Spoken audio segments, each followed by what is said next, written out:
Carl Jung did not believe the stars controlled your fate. But he spent decades mapping the inner forces that astrology has always tried to name, and he found that these forces were real, powerful, and deeply dangerous when left unconscious. Aries is where the map begins. It is the first sign. The first fire. The first declaration of individual existence. And in Jungian terms, it is the first confrontation with what it means to be a self in a world that would rather you remain part of the crowd. This is not a horoscope. This is a psychological examination. Jung proposed that the human psyche is structured, not randomly assembled, but layered in ways that correspond to patterns far older than any living person. He called these patterns archetypes, inherited forms of psychic energy that appear in myths, dreams, religious symbols, and yes, in the ancient images of astrology. The zodiac, in this reading, is not a prediction engine. It is a map of 12 fundamental modes of human experience. Aries sits at the beginning of that map, not because spring arrives in March, but because the psychological energy Aries represents is always where consciousness begins. With the self. Before you had language, before you had memory, before you had a name, there was impulse. The raw, unfiltered urge to move, to reach, to act. Jung called this the primal energy of the psyche, not yet shaped by culture or conditioning, just the naked drive of a living creature trying to exist on its own terms. Aries symbolizes this moment. Not the sophisticated self that emerges after decades of experience, but the original ignition, the flame that says I am here, I exist, I matter, and I will not disappear quietly into the background of someone else's story. When Jung studied astrological symbolism, he was not being mystical. He was doing what he always did, hunting for patterns in the language humanity uses to describe its own inner life. He found that his patients often described experiences that matched archetypal themes with uncanny precision: the warrior who must face the monster, the hero who leaves home, the leader who loses themselves in their own authority. Aries provided one of the richest symbolic vocabularies for understanding these patterns, the archetype of first movement, of raw courage, of the moment the individual chooses themselves over the collective. There is a psychological event that happens in every human life, and it can happen more than once. It is the moment you step out of the crowd, out of the family system, the cultural assumption, the inherited identity, and say, "This is who I am." Not who you told me to be. Not who it is convenient for me to be. But who I actually am. Jung called this differentiation. Aries symbolizes the archetype of that moment. The ram that charges forward alone. The pioneer who walks the path before the path exists. This is the first act of psychological courage, and it is also, as we will see, the first risk. The warrior is one of the oldest archetypes in human experience. Every culture, in every era, has generated myths and rituals around the figure of the warrior, not because war is good, but because the psychological energy the warrior represents is essential to survival. Jung understood this energy as the part of the psyche capable of decisive action, boundary setting, and the confrontation of genuine threat.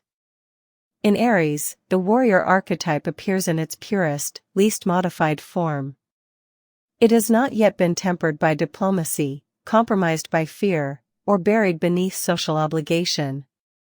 It simply is, the inner guardian that knows when to move and moves without apology. Aries is ruled by Mars, the planet of war, drive, ambition, and action. But Jung would translate this mythological assignment into psychological language. Mars, for him, represents what he called libido in the broadest sense, the general psychic life force that animates all human motivation. It is not just sexual energy. It is the force that gets you out of bed, that drives you toward a goal, that makes you fight for what you love, that fuels your anger when your boundaries are crossed. In healthy Aries energy, this Martian force is conscious and directed. It fuels courage, protection, and creative action. In its shadow state, and this is where dark psychology begins, the same force becomes compulsive aggression, destructive domination, and the weaponization of anger as a tool of control. Why does Aries move first? Psychologically, the imperative to act before others is not simply impatience or arrogance, though it can become those things. At its root, it is the ego's most basic survival strategy. In a world full of threat, hesitation equals death. This instinct served our ancestors powerfully. The person who moved first, who reacted fastest, who took decisive action without waiting for committee approval, that person often survived. Aries carries this evolutionary heritage in concentrated form. The danger, which Jung would recognize immediately, is that an instinct this powerful does not turn off automatically. What protected you in childhood can destroy your relationships in adulthood if it remains unconscious. Joseph Campbell, deeply influenced by Jung, described the hero's journey as the universal template of human psychological development. The hero leaves the ordinary world, descends into darkness, confronts the unknown, and returns transformed. Aries carries the heroic impulse in its archetype, the willingness to go first, to confront the dragon, to step into the cave before anyone else agrees to follow. This is genuinely admirable. But Jung was careful to distinguish the healthy hero from the inflated one. The healthy hero confronts the darkness to serve life. The inflated Aries hero confronts danger to feed the ego, to prove something, to dominate the story, to ensure they are the one who matters most. The line between these is thinner than it appears. Not all of the warrior archetype's energy points outward toward conquest. One of its most essential functions is protection, standing between vulnerability and destruction. Parents exhibit this when they would do anything to shield a child. Leaders exhibit it when they absorb difficulty so their team does not have to. This protective dimension of Aries energy is often overlooked in favor of its more dramatic aggressive expression. But Jung would insist that any archetype contains opposites. The same Aries who charges at enemies without flinching is also, in their healthiest form, the one who stands in front of the people who cannot stand for themselves. Aggression and protection are two faces of the same fire. Jung observed something paradoxical in the psyche's approach to growth. It rarely waits for certainty before demanding action. The psyche pushes us toward transformation before we have the map, before the bridge is complete, before the outcome is guaranteed. Aries embodies this demand structurally. The fire sign does not wait. It acts into the unknown and figures out the details on the way. Psychologically, this can be the engine of genuine growth, the quality that breaks paralysis and makes the first move toward change. It can also be the quality that burns everything down in the name of momentum, that mistakes speed for wisdom, that confuses the adrenaline of action with the deeper satisfaction of deliberate choice. The philosopher Descartes reduced consciousness to its minimum: I think, therefore I am. Jung would not disagree with the insight, but he would complicate it. The moment of I am is not simply a thought. It is a psychic event, the crystallization of individual identity out of the formless collective unconscious that preceded it. Every human being must undergo this event to become a psychological individual rather than simply a member of a herd. Aries symbolizes the archetype of that crystallization. The sign of the individual becoming aware of itself as distinct from everything and everyone else. This is necessary. It is also the beginning of a lifelong tension between self and world. Differentiation, the process of becoming a distinct individual, is not comfortable, for the person differentiating or for those around them. When a child begins to assert an identity separate from their parents, the parents may experience this as rebellion. When an adult begins to assert needs and values that diverge from their community's expectations, they may be labeled difficult, selfish, arrogant. This social friction is not incidental. It is the cost of individuation. Aries pays this cost more readily than most signs, because the archetype contains a built-in tolerance, even appetite, for the discomfort of standing alone. But the risk is that the differentiation becomes permanent isolation, the I am becoming I alone. Jung identified the divine child as one of the most powerful archetypes of emerging consciousness, fragile, radiant, full of promise, and in constant danger of being extinguished before it can develop. The child hero is not a literal child. It is any new identity, any nascent self, any beginning that has not yet been hardened into permanence. Aries energy carries this child hero consistently, the perpetual beginner, the person who can start again after devastation, who can light a new flame even after the last one was extinguished. This quality is a profound gift. It is also why Aries personalities sometimes feel compelled to burn their existing lives down in order to feel alive again. The child hero needs a new adventure. Identity does not arrive complete. It is made. Hammered into shape through experience, conflict, choice, and above all through repeated encounters with one's own limitations and capacities. The forge metaphor is apt for Aries: heat, pressure, and the shaping will. Jung understood the construction of the ego as a necessary achievement, not a given. Many people live their entire lives with an ego that was assembled by others, shaped by parental expectation, cultural demand, fear of rejection. The Aries archetype at its best resists this. It insists on the actively chosen self rather than the passively inherited one. At its worst, the same insistence hardens into the refusal of all influence, the ego that cannot hear anything that challenges its own story. Will, the capacity to direct psychic energy toward a chosen end, is perhaps the most defining feature of conscious human life. Without will, we are entirely reactive, driven by instinct, habit, and the expectations of others. The development of will is a long process, and Aries symbolizes its earliest, rawest expression, the primal refusal to be entirely determined by forces outside the self. This is why Aries children are often described as strong-willed to the point of exasperation. They are rehearsing the fundamental psychological act of self-determination. What feels like obstinacy to exhausted parents is actually the first movement of a psyche insisting on its own agency.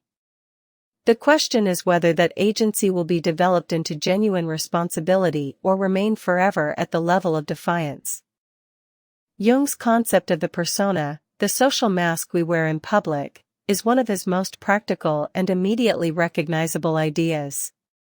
We all wear masks. We present different aspects of ourselves in different contexts: professional, parental, romantic, social. This is not necessarily dishonest. A persona is a necessary interface between the inner self and the outer world. But Jung warned about what happens when we forget we are wearing a mask, when we identify so completely with the role that we lose contact with the person beneath it. For Aries, the most common persona is strength. The fearless one. The decisive leader. The person who never needs help, never shows uncertainty, never admits vulnerability. This mask can become a prison. Many Aries individuals develop their fearlessness persona early, often because early experiences taught them that vulnerability had a price.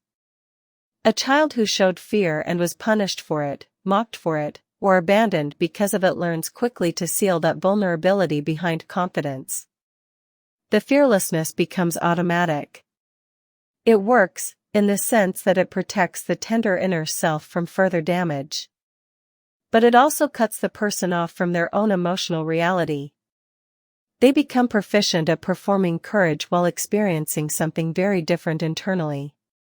Jung would call this a persona inflation. The mask has grown so large that the authentic self can barely breathe behind it.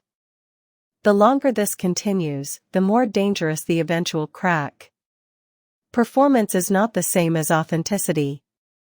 Performed courage, doing the brave thing because the audience expects it, because the role demands it, because backing down would shatter the image, is exhausting and ultimately corrosive to psychological health. Jung observed that when the persona is heavily defended, the unconscious tends to compensate through dreams, symptoms, or sudden breakdowns. The person who has been performing fearlessness for 20 years may suddenly find themselves unable to enter a room without panic. The unconscious is delivering the vulnerability that the persona has been refusing to acknowledge. For Aries, learning to distinguish genuine courage from performance is one of the central tasks of psychological maturity. Leadership comes naturally to the Aries archetype, not because Aries people are always the most competent, but because they possess the willingness to step forward that most people lack. This willingness can be genuinely inspiring. People organize around decisive energy because decisive energy reduces anxiety. But leadership built primarily on persona, on the image of strength rather than the substance of it, has a structural weakness. It depends on the audience's continued admiration for its stability. When the admiration falters, when someone challenges the image, when the leader is seen to be wrong or uncertain, the persona-dependent Aries personality can react with disproportionate anger or defensiveness. The mask must be maintained at any cost. The shadow, in Jung's model, is not evil, though it can become evil when left unconscious long enough. It is everything the conscious personality has rejected, repressed, or never developed. For a person who has identified strongly with strength, courage, and independence, the shadow contains the opposite: vulnerability, fear, dependence, the need for others. Meeting the shadow means acknowledging that you are not only what you have chosen to show the world. You are also everything you have been trying not to be. This is confronting. For the Aries archetype, this confrontation typically arrives through the very qualities they most despise in others, because what we most despise externally is often what we most fear internally. The most common shadow transformation in the Aries archetype is courage becoming aggression. The line between them is not always visible from the inside. Courage acts in service of something beyond itself, a value, a person, a principle. Aggression acts in service of the ego's need to dominate, to win, to ensure the other person knows they cannot win against you. From the outside, both can look similar: decisive, powerful, unwilling to back down. The difference is in the underlying motivation. Is this action coming from genuine conviction, or from the wounded need to never again feel powerless? When the warrior archetype operates from the wound rather than from wholeness, every interaction becomes a potential battlefield, every disagreement a personal threat. Jung's concept of inflation describes what happens when the ego becomes identified with an archetype, when a person not only channels warrior energy but begins to believe they are the warrior, fully and finally. Inflation produces arrogance, the conviction that one's own perspective is not just valid but supreme. The arrogant Aries does not update their beliefs in response to evidence. They do not hear criticism as information. They experience any challenge to their authority or correctness as an attack that must be neutralized.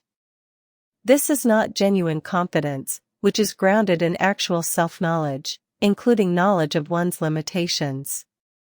Arrogance is always a defense against the terror of being ordinary. The decisive action that characterizes healthy Aries energy becomes destructive impulsivity when it is no longer governed by any deliberate thought. The impulsive Aries acts to escape tension rather than to resolve it. They speak before they have considered what they actually want to say. They make commitments they do not keep because the commitment felt right in the moment but was never connected to a deeper intention. They burn bridges because the heat of a particular moment made burning feel like power. Jung would describe this as the unconscious driving the vehicle. The conscious mind is barely in the car. The psyche is simply following the path of least resistance toward immediate tension reduction, regardless of the longer-term cost.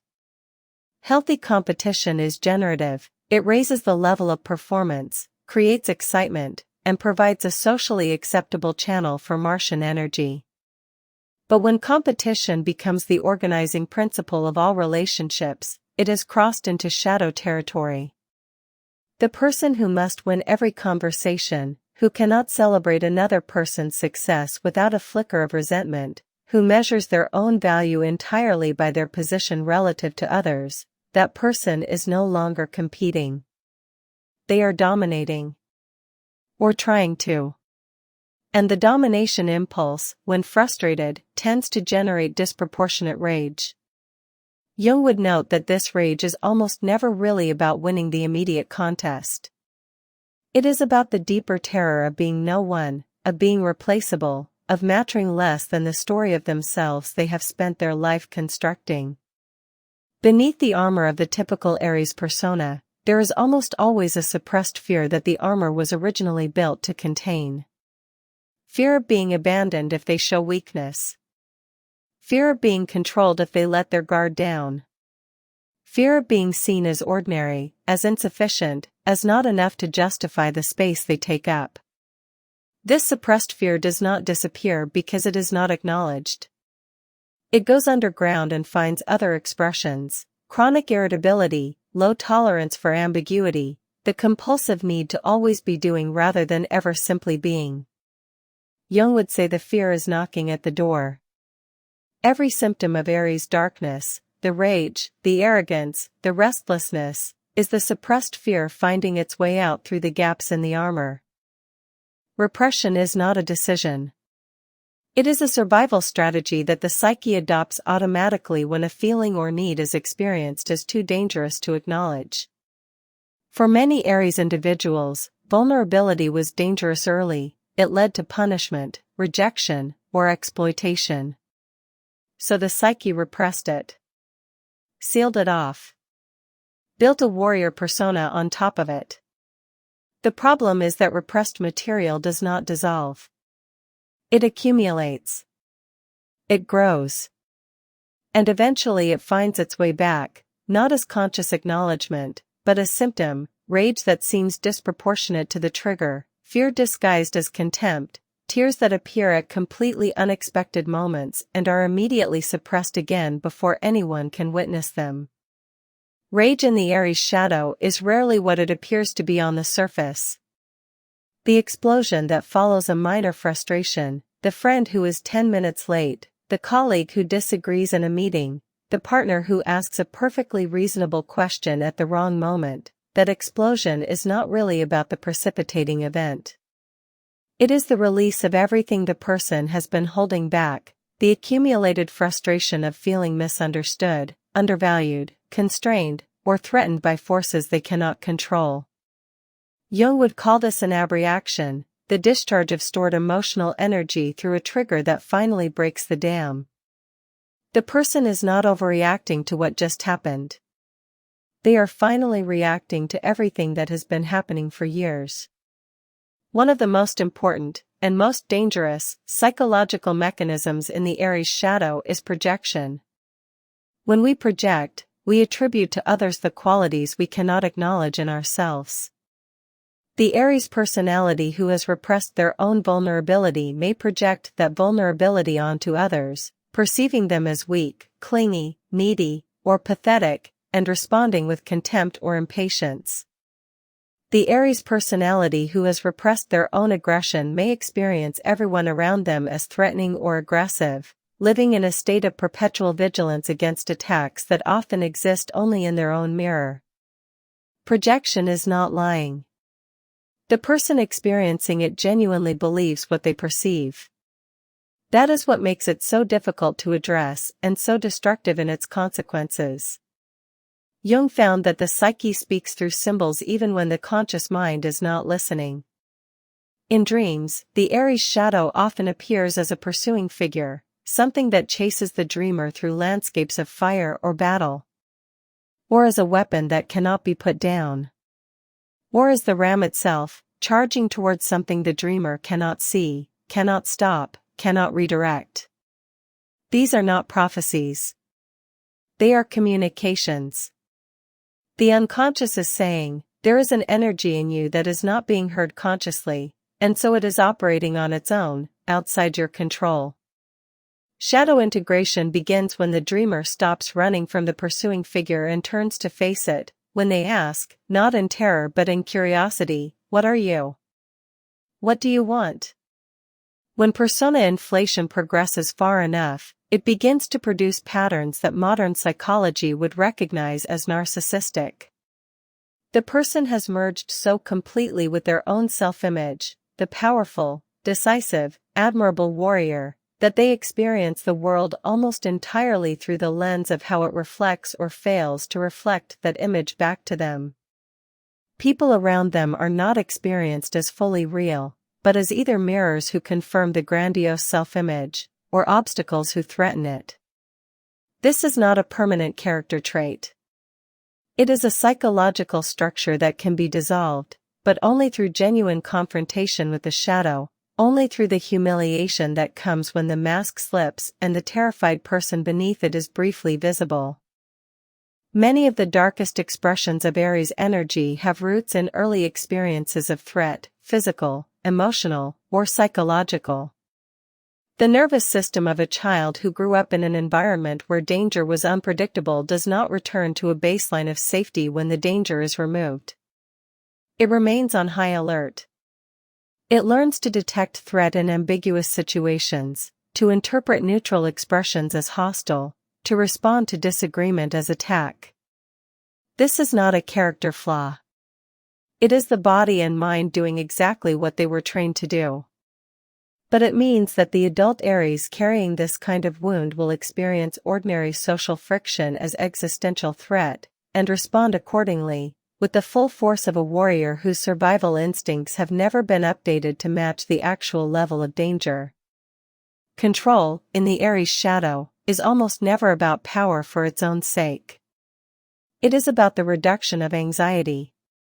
If I control the environment, the plans, the people, the outcomes, then I do not have to feel the terror of uncertainty.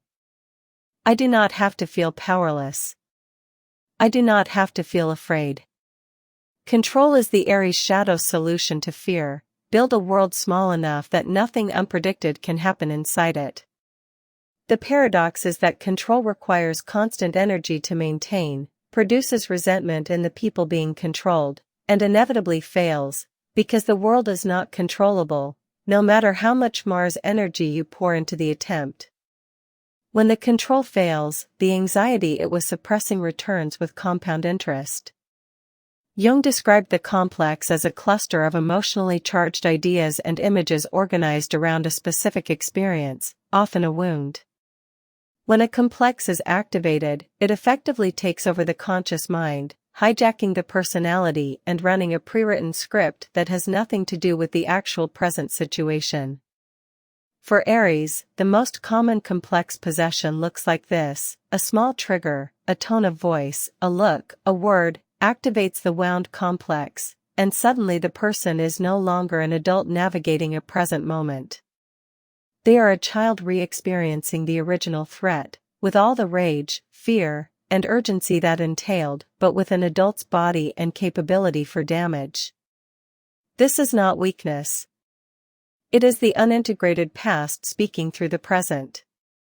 Jung's Red Book, his private account of his descent into the unconscious, is full of the kind of imagery that belongs to Aries and Mars: battles, confrontations, fire, figures of authority and aggression. Jung did not theorize his way through the unconscious. He lived it. He encountered figures within himself that terrified him, that embodied rage and destructive power, and rather than suppressing them or pathologizing them, he engaged with them. He asked them what they wanted. He listened to their answers.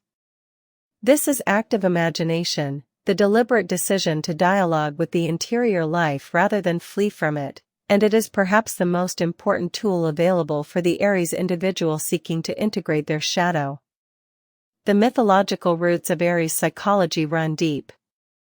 Greek Aries represented the chaos of war, uncontrolled, ruthless, feared even by the other gods. Roman Mars was something quite different: disciplined, strategic, the protector of boundaries and the guardian of the state. Both figures represent dimensions of the same underlying energy. The Aries individual at their most unconscious resembles Aries, reactive, explosive, leaving destruction without purpose. The Aries individual working toward integration resembles Mars, channeling the same warrior energy into protection, discipline, and service to something larger than the ego's needs. The mythology is not a prediction. It is a description of two poles of potential, between which each person navigates. The myth of the Golden Fleece, Jason's quest through impossible trials to retrieve a sacred object of immense power, resonates with the Aries archetype on multiple levels. The journey is undertaken through courage and risk. The obstacles are confronted rather than avoided. And the prize, the fleece itself, turns out to be less important than the transformation the quest produces. Jung would read this myth psychologically. The fleece represents the self that cannot be retrieved without the experience of genuine trial. The Aries energy that drives us into difficulty, that refuses the safe path, that insists on going through rather than around, that energy is not recklessness. It is, at its best, the instinct that the soul grows only through genuine encounter with what challenges it. Every hero leaves home. In psychological terms, this is the departure from the familiar, from the inherited identity, from the world as it was defined by others. The departure is necessary for growth. Without it, there is no journey, no confrontation with the unknown, no transformation. Aries symbolizes the departure archetype. The compulsive restlessness, the need for new challenges, the inability to remain comfortable for too long, these are all expressions of the hero's need to keep moving into new psychological territory.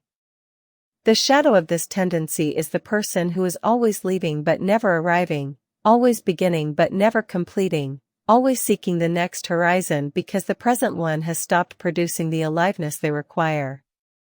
Every hero story contains a dragon. In Jungian interpretation, the dragon is the unconscious itself, specifically, the parts of it that resist integration. The dragon guards what is most valuable, the buried self, the authentic life, the aliveness that has been sealed away behind armor. Aries is instinctively drawn to dragon slaying. The problem is that the dragon cannot actually be killed. The unconscious does not die when you attack it. It goes deeper, becomes more powerful, and eventually resurfaces in more destructive form. The hero's task, and this is where Aries' psychological maturity lies, is not to slay the dragon but to negotiate with it. To understand what it guards, and why. To retrieve the treasure without destroying the guardian.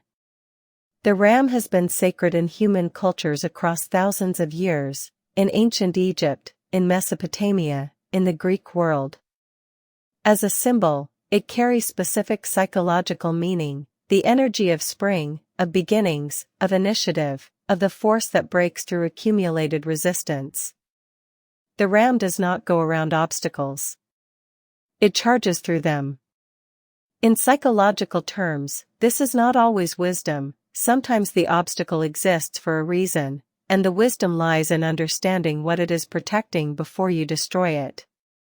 But there are also genuine moments in psychological life when the obstacle is simply inertia, fear, or accumulated habit, and what is needed is exactly this quality, the willingness to lower the head and push. Active imagination, as Jung developed it, is the practice of deliberately engaging with the figures that arise from the unconscious, in dreams, in reverie, in spontaneous imagery. For the person working with the Aries shadow, this means sitting with the warrior figure within and asking genuine questions. What do you want? What are you defending? What are you afraid of? What would happen if you put down the sword? These are not rhetorical questions.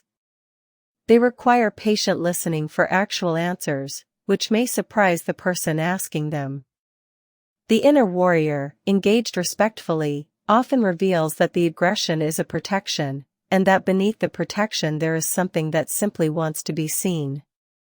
The meeting with the shadow double, your own darkest reflection, is one of the most dramatic and necessary events in Jungian individuation.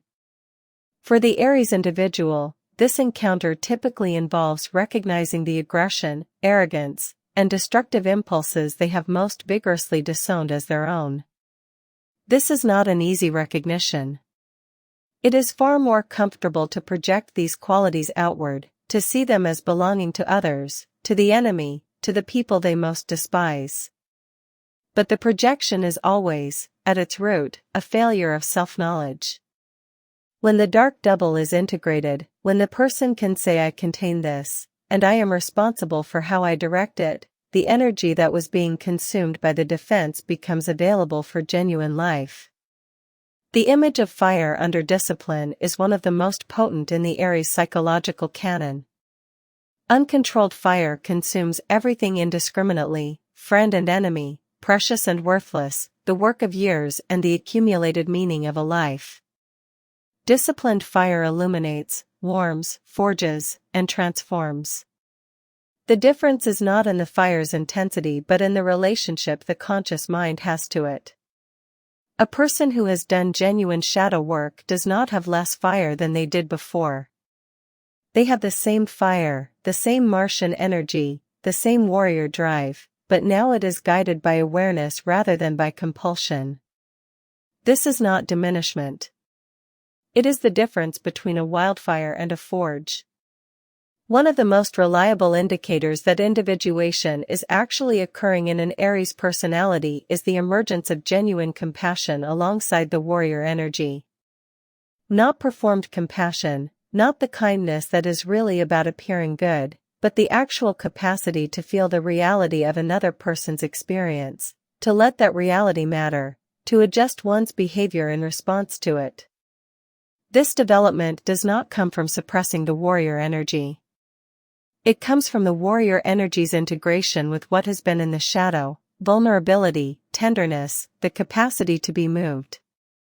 The most formidable Aries individuals, psychologically speaking, are not those who have never been hurt.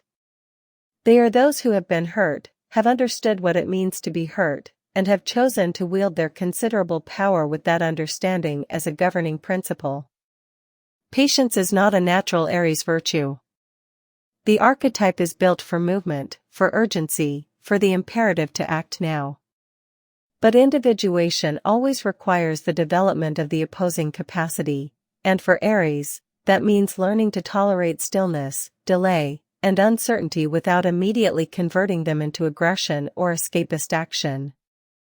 Jung saw this as a fundamental aspect of psychological maturity, the capacity to sit with the tension of unresolved situations rather than forcing premature resolution. For Aries, this is genuinely difficult. The body wants to move. The psyche wants to discharge the discomfort. But the wisdom that emerges from genuine waiting, from allowing a situation to develop rather than forcing it into shape, is wisdom that no amount of action can produce. The unconscious is not the enemy. It is the source of everything the conscious mind has not yet been able to claim as its own, the unacknowledged strengths, the buried gifts, the wisdom that accumulates in the dark. For the Aries archetype, which is oriented so strongly toward external action and achievement, the turn inward, the willingness to sit with the unconscious, to attend to dreams, to notice the internal life with the same intensity brought to external challenges, is a revolutionary act. It is also the act that makes everything else possible. Without access to the unconscious, the conscious mind is working with a fraction of the available information. The warrior operating without the intelligence of the deep self is ultimately fighting blind. There is a moment, brief, requiring practice to even notice, between the trigger and the response. The activation of the wound complex and the eruption of rage. The perceived insult and the retaliatory aggression. The anxiety and the controlling behavior that attempts to suppress it. Viktor Frankl, influenced in part by Jung, called this the space of human freedom, the gap between stimulus and response where choice becomes possible.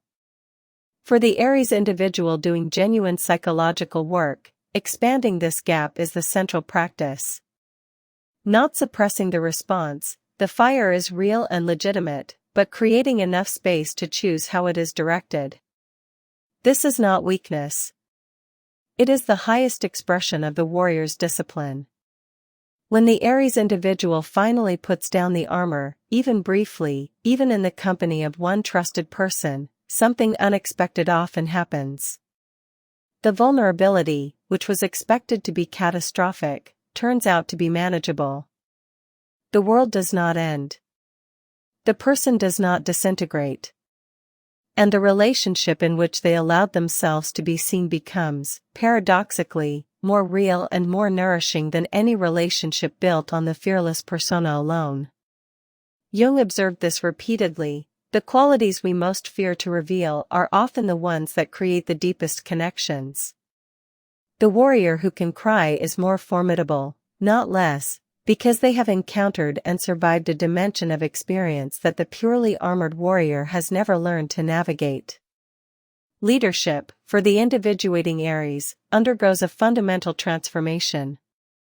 The early Aries leader leads from position, from forcefulness, from the sheer energy of being unwilling to follow. The mature Aries leader leads from something different, from genuine vision, from the earned trust of people who have been treated as real, from the capacity to step back and let others lead when they are better positioned to do so. This is not a loss. It is a multiplication of the warrior's effectiveness.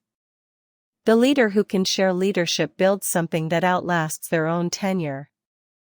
The leader who cannot share leadership builds something that depends entirely on their personal energy, and collapses when that energy is no longer available.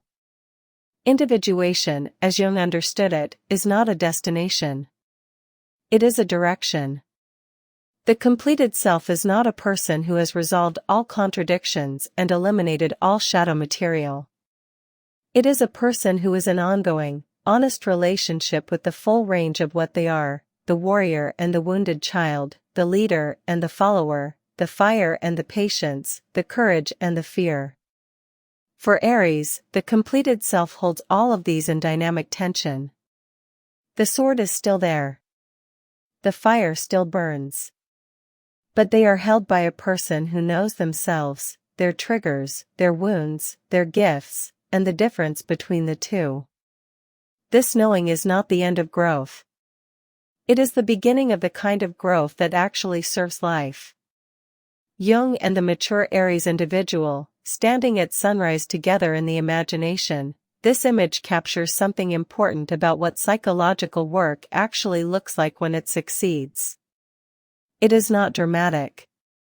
There is no dragon slain, no enemy defeated, no final battle won. There is simply a person who has walked through enough darkness to have some genuine relationship with both the darkness and the light, who can see the landscape of their own psyche clearly enough to move through it with purpose rather than being driven through it by forces they cannot name. The fire is still there. The warrior energy is present. But it is in the service of a person who is finally, genuinely, free. You do not need to be born under Aries to carry this archetype. The warrior is a universal figure in the human psyche, present in every person who has ever had to choose courage, set a boundary, begin again after loss, or refuse to be erased by a world that preferred them smaller. Jung's gift was the recognition that these inner figures are not metaphors. They are real psychological forces, with their own energies, their own demands, and their own capacity for either creation or destruction depending on whether they are consciously engaged or left to operate without awareness. The Aries archetype, in its healthiest expression, is the part of every person willing to stand up for what matters, including, and especially, for the most authentic version of themselves. Whether you take astrology literally, symbolically, or not at all is irrelevant to the psychological truth that this video has been exploring. The Aries archetype names a pattern of human experience that is universally recognizable: the drive to begin, to assert, to protect, to lead, and the shadow that follows that drive when it is not integrated, the rage, the arrogance, the compulsive control, the suppressed terror of being truly seen. These patterns are not written in the stars. They are written in the body, in the nervous system, in the formative experiences that shaped who you became before you were old enough to choose it. Understanding the pattern, giving it a name, seeing it clearly, is the beginning of the choice about what to do with it. Jung wrote, late in his life, that the most important question any person could ask was, am I related to something infinite or not? He was not asking about religion in any conventional sense. He was asking whether a person's life was connected to something larger than the ego's agenda, to meaning, to depth, to the kind of truth that cannot be manufactured by willpower alone. For Aries, this is the ultimate psychological challenge, to use the extraordinary energy of the warrior archetype not just for personal conquest, but for something that genuinely matters. To direct the fire toward illumination rather than merely destruction. To be, in the fullest sense, the pioneer, not just of new territory, but of new ways of being. The mature Aries individual, seen from the outside, may not look dramatically different from the younger version. They still move with purpose. They still lead. They still carry a quality of directness that can be bracing. But something has changed in the quality of the presence. The armor is thinner. The listening is deeper. The anger, when it comes and passes like weather rather than like a siege. There is room, in this person, for uncertainty. There is room for being wrong. There is room for the people around them to be real, not just reflections of the warrior's image, but actual human beings with their own depths and their own right to take up space. This is what individuation looks like in a body. It is not less. It is more. We began with fire, the primal ignition, the first spark of I am. We end with fire too, but a different fire, not the wildfire that consumes without discrimination, and not the repressed ember that burns inward in secret, but the fire that has been in relationship with itself long enough to know what it is for. Jung called the goal of individuation the realization of the self, the whole person, including everything that the ego has tried to disown. For Aries, that self contains the warrior and the wounded child, the leader and the follower, the fire and the water that tempers it. The invitation, at the end of this exploration, is not to be a better Aries. It is to be a more complete human being, which is the only thing the fire was ever really after.